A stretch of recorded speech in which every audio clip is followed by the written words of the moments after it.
Good morning. விடிஞ்சிருச்சுங்க.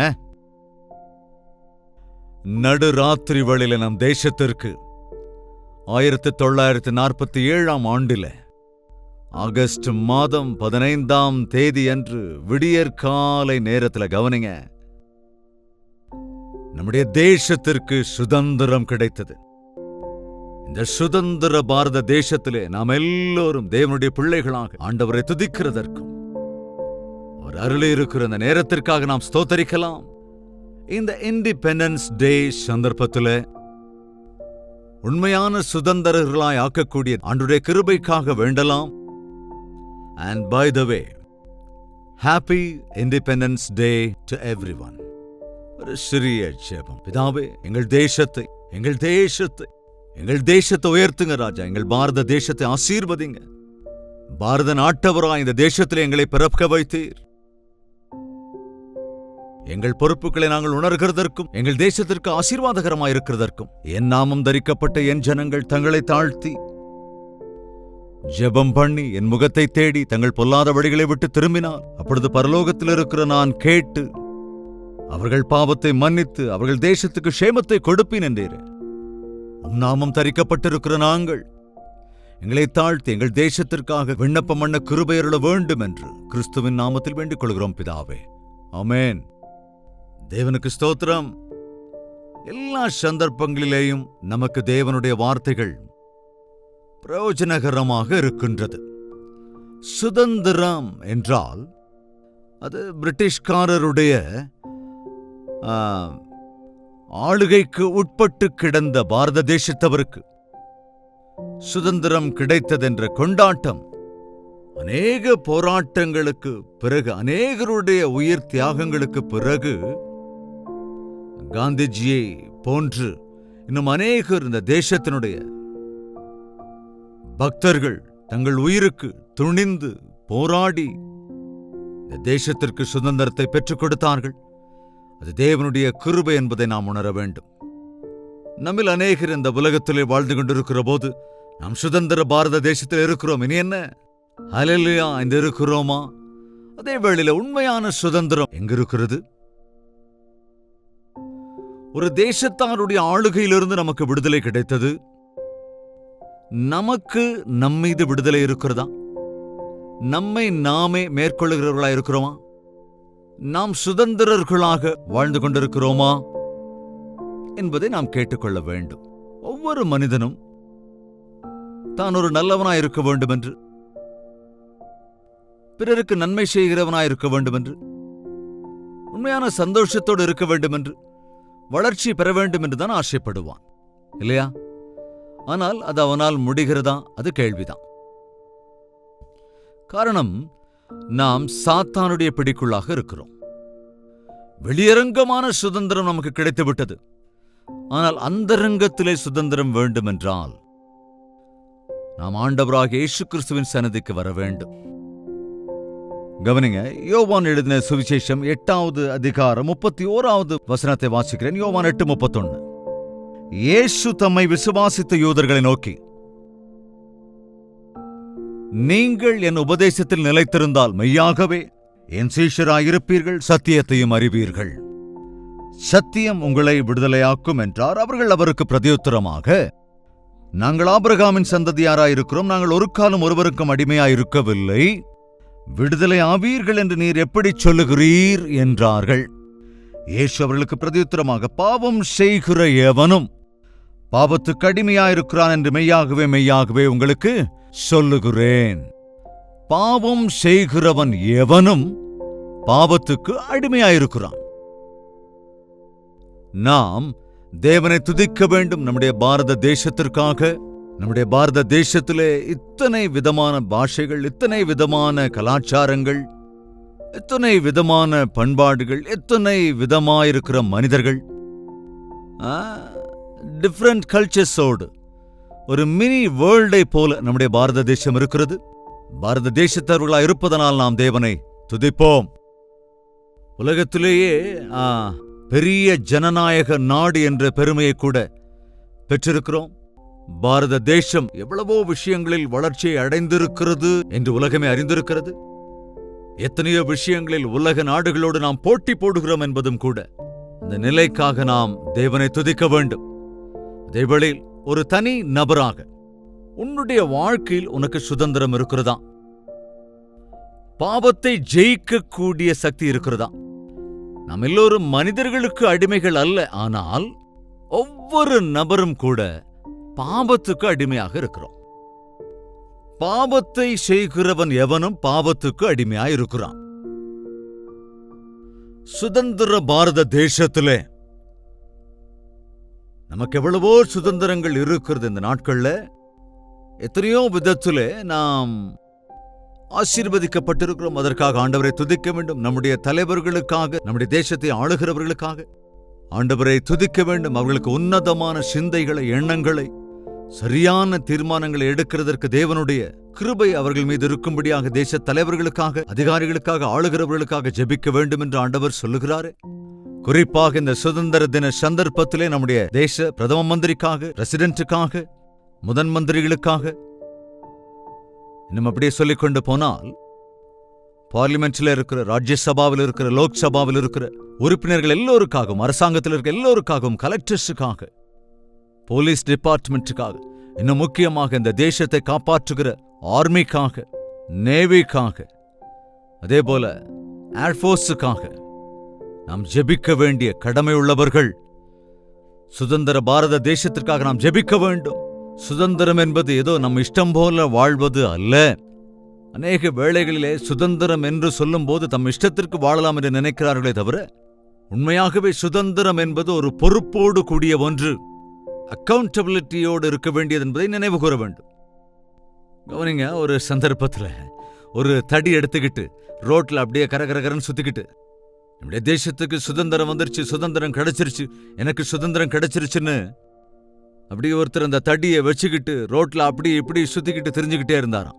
தடியை சுத்திக்கிட்டு, ஐயா இப்படி பண்ணாரு, யார் மேலேயாவது பட்டுடும், காயம் உண்டாடி, ஏன் இப்படி தடியை வச்சு ரோட்ல சுத்திக்கிட்டு இருக்கேன்னு கேட்டா, நீ யார் என்ன கேட்கறதுக்கு, எனக்கு சுதந்திரம் கிடைச்சிருச்சு, யாரும் என்ன கேட்க முடியாதுன்னு சொன்னாராம். அது இல்லைங்க, சுதந்திரத்தை தவறா பயன்படுத்தவே கூடாது. சுதந்திரம் என்பது பொறுப்போடு கூட வாழ்வதற்கானது. அதற்கு முன்பு யாரோ நம்மை ஆண்டார்கள், ஏதோ சொன்னார்கள், எவைகளோ விதித்தார்கள். ஆனால் இப்பொழுது நாம் நம்முடைய தேசத்தை நிர்மாணிக்கிறோம். நீ தாய் தந்தையரோடு இருந்தபோது தாய் தகப்பனார் உனக்கு தேவையான எல்லாவற்றையும் உனக்கு வாங்கி கொடுத்திருப்பார்கள். உன்னுடைய நல்லது கெட்டதெல்லாம் அவங்க பார்த்திருப்பாங்க. ஆனா இன்னைக்கு நீ ஒரு குடும்பஸ்தனாயிட்ட, உனக்கென்று ஒரு தனி குடும்பமாகிவிட்டது. இப்பொழுது உன்னுடைய குடும்பத்தை நீதான் ஆளுகை செய்ய வேண்டும். உன் குடும்பத்தை நீதான் போஷிக்க வேண்டும். அதே விதத்துல ஒரு தேசமும் கூட சுதந்திர தேசமாக இருக்கிற போது எவ்வளவோ முடிவுகளை, எவ்வளவோ விஷயங்களை, எவ்வளவோ அபிவிருத்திகளை காணும்படியாக ஒவ்வொருவருமே பிரயாசப்பட வேண்டும்.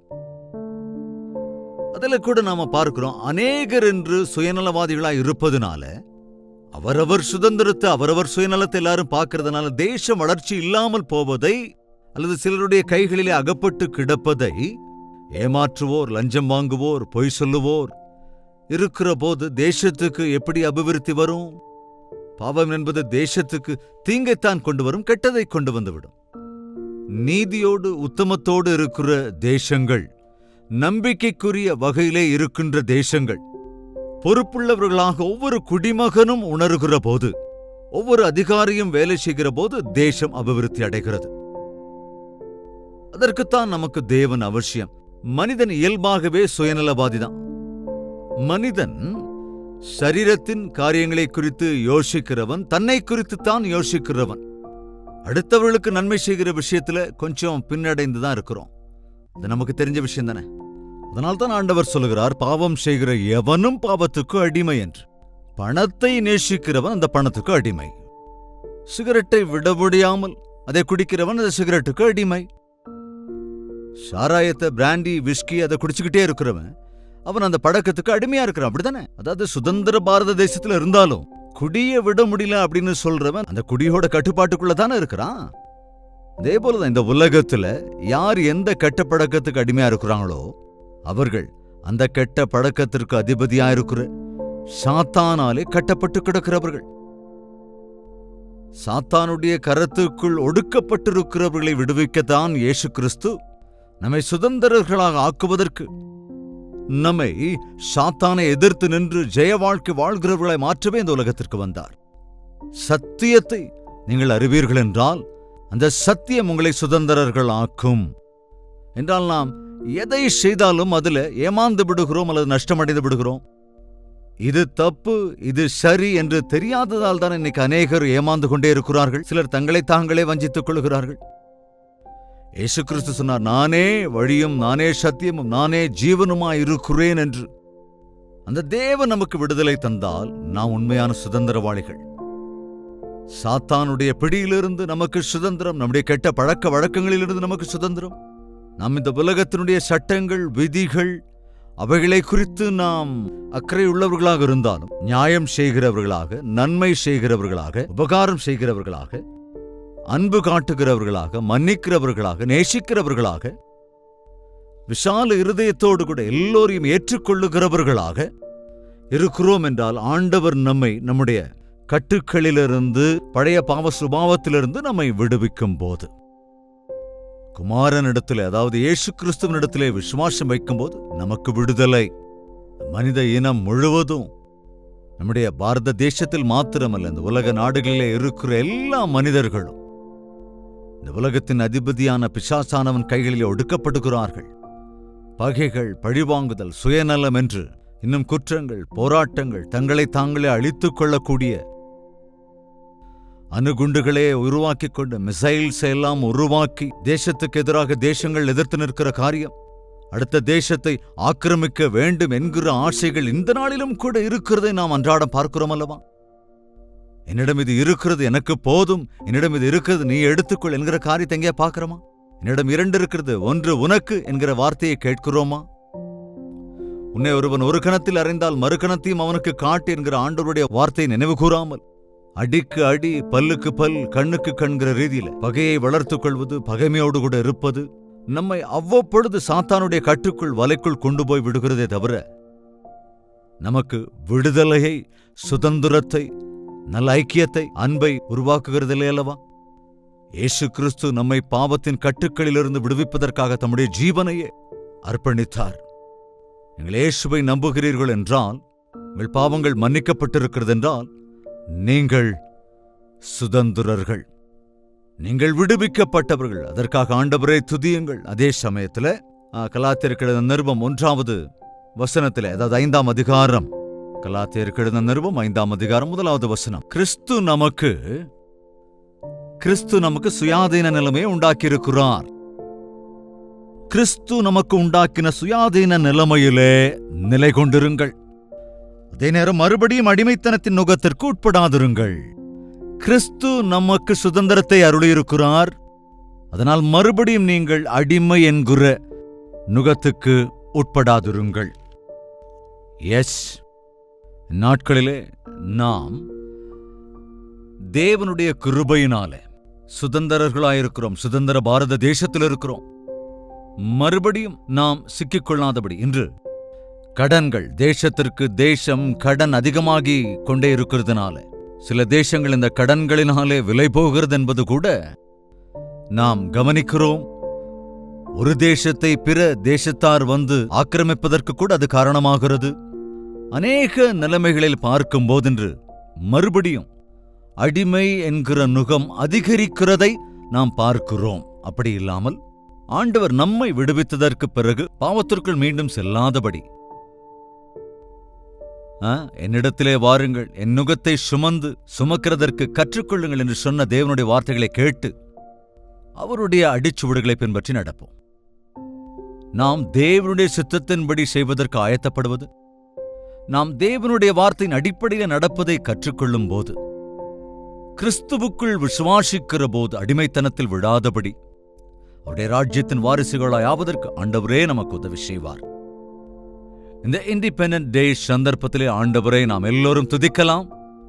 நம்முடைய தேசத்திற்கு தேவன் இறங்கும் வகையிலே, கிருபையை காண்பிக்கும் வகையிலே, தேசத்திலே உண்டாகிற எல்லா தீங்கையும், இயற்கை பேரழிவுகளால் உண்டாகிற எல்லா நஷ்டங்களிலிருந்து, ஒவ்வொரு நாளிலும் உண்டாகிற அங்கங்கே உண்டாகிற பஞ்சங்களிலிருந்து தேசம் முழுமையும், தேசமெங்கிலும் ஏற்படுகிற உபத்திரவங்களினாலே எத்தனையோ தேசங்கள் என்று மோசமான நிலைமையில் இருக்கிற போது இப்படிப்பட்ட சூழ்நிலையில் நம்முடைய பாரத தேசத்தை தேவன் உயர்த்தும்படியாக தேசத்தில் இருக்கிற தேவனுடைய பிள்ளைகளாகிய நாம், நீங்கள் உலகத்திற்கு உப்பாயிருக்கிறீர்கள் என்றாரே, நீங்கள் உலகத்திற்கு ஒளியாயிருக்கிறீர்கள் என்று சொன்னாரே, அப்படி இந்த தேசத்தை பாதுகாக்கிறவர்களாக, நம்முடைய பாரத தேசத்திற்கு நன்மை பயக்கிறவர்களாக, முன்மாதிரியான நபர்களாக நாம் இருக்க ஆண்டவரிடத்தில் நம்மை நாமே தாழ்த்தி ஒப்புக் கொடுக்க வேண்டும். ஜெபிக்கலாம். பரிசுத்தமும் அன்பும் நிறைந்த பிதாவே, மீண்டும் ஒரு விஷயம் உடைய சன்னதியிலே வந்து நிற்கிறோம்.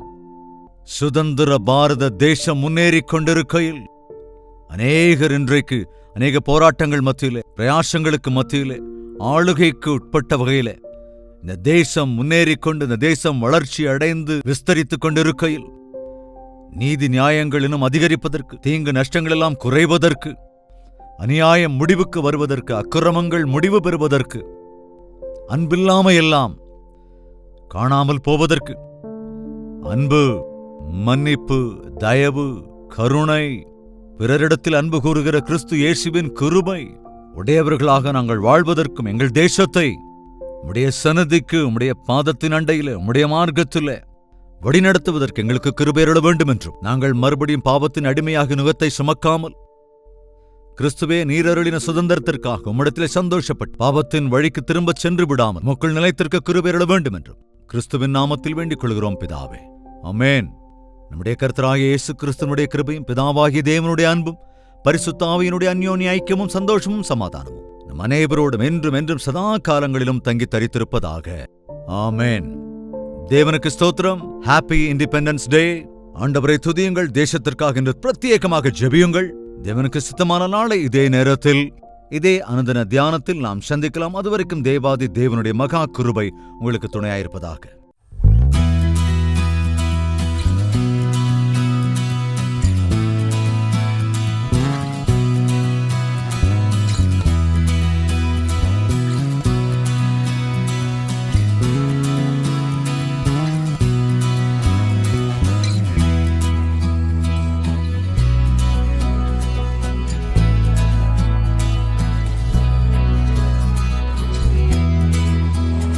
ஹல்லேலூயா. பெங்களூரு மற்றும் அதன் சுற்றுவட்டார பகுதியில் இருப்போருக்கு நற்செய்தி. ஆண்டவருக்கு சித்தமானால் ஆகஸ்ட் 15ஆம் தேதி ஒன் டே கெட் டுகெதர் மற்றும் ஒரு யூத் மீட்டிங்கை பெங்களூரிலே ஏற்பாடு செய்திருக்கிறோம். மதியம் 2 மணியிலிருந்து 6 மணி வரைக்கும் வாலிபர்களுக்கான பிரத்யேகமான யூத் செஷன் இருக்கிறது. வாலிபர்கள் எல்லோரும் தவறாமல் வாருங்கள். பெரியோர்களும் வரலாம். இது கட்டாயம் உங்களுக்கு உற்சாகத்தை தருவதாகவும் ஆசீர்வாதகரமாக இருக்கும். உங்கள் பிரச்சனைகளை தீர்த்துக் கொள்வதற்கு, நீங்கள் ஆவிக்குரிய பிரகாரமாக ஆண்டவருக்கு சாட்சிகளாய் நிற்கும்படியாக தேவனுடைய சமூகத்தில் அவருடைய பலனை பெற்றுக்கொள்கிறதற்கு உங்களுக்கு மிகவும் உபயோகமுள்ளதாயிருக்கும். வாலிப பிள்ளைகள் தவறாமல் வாங்க, ஆவிக்குரிய பலனை பெற்றுச் செல்லுங்கள். மாலை 6 முதல் இரவு 10 மணி வரைக்கும் 2வது செஷன் இருக்கும். இந்த 2 செஷன்ல நீங்க எல்லாரும் பங்கு கொண்டு தேவாசீர்வாதத்தை பெற வேண்டும் என்றும், உங்களை நேரடியாக சந்தித்து உங்களுக்காய் தனிப்பட்ட விதத்தில் ஜெபிக்க வேண்டும் என்றும் விரும்புகிறேன். 2வது செஷன் முடிஞ்சதுக்கு அப்புறம் தனிப்பட்ட ஜெபம் செய்வதற்கு நேரம் போதாதென்பதால், முதல் செஷன் முடிந்த உடனே தனிப்பட்ட விதத்திலே உங்களுக்காக ஜெபிப்பதற்கு ஆயத்தமாயிருக்கிறேன். நீங்கள் சரியான நேரத்துக்கு வந்துவிட்டால் கட்டாயமாக உங்களுக்காக தனிப்பட்ட விதத்தில் ஜெபிப்பதற்கு நான் அங்கே இருப்பேன். முகவரியை குறித்துக் கொள்ளுங்கள். Hudson community centre, CSI compound, opposite to Mitralaya girls high school, near corporation circle, Bengaluru. இன்னும் மேலதிக தகவல்கள் தேவைப்பட்டால் 9884707779 அல்லது 9884807779 என்ற இந்த எண்களிலே நீங்கள் கால் செய்யலாம் அல்லது வாட்ஸ்அப் மூலம் மெசேஜ் அனுப்பலாம். அல்லது 954041 என்ற நம்பருக்கு வாட்ஸ்அப் அனுப்புங்கள். கட்டாயம் வருவீங்களா?